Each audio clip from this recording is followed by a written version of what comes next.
May payo ang Health Department sa mga kailangan mag-ipon ng tubig ngayong mainit ang panahon. Ang detalye sa Balitang Pambansa ni Mark Timbreza ng IBC 30. Kasabay ng mga inisyatibo ng pamahalaan kontra dengue, iniulat ng Department of Health o DOH ang unti-unting pagbaba sa kaso nito.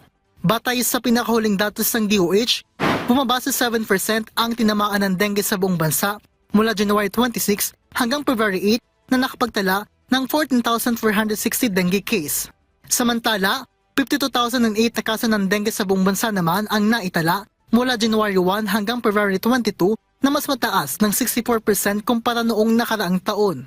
Kaya paalala ng DOH, huwag magpakampante lalo't kasabay nito ay patuloy pa rin nakakaranas ng bansa ng mataas na heat index dahilan upang mag-ipon ng tubig ang mga tao na maaring pamugaran ng lamok. Huwag po tayo maging kampante. Dala-dala ng kainitan ay nag-iipon tayo ng tubig.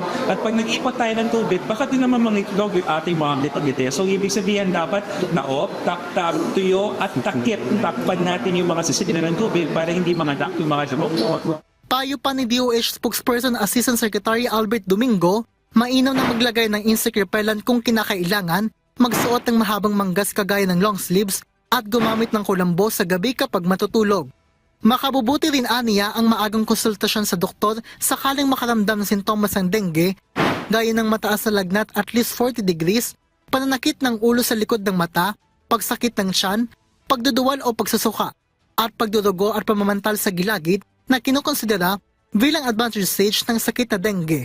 Paglilinaw pa ng DOH, wala pa pong gamot sa dengue. Hindi po tumatalab ang tawa-tawa, pito-pito. Hindi ho tumatalab ang kahit na anong yon. Wala pa hong gamot na nasa liksik. binigyan din ng DOH na lubhang mapanganib at nakamamatay ang sakit na dengue kapag hindi agad naagapan, kaya dapat ay hindi ito baliwalain.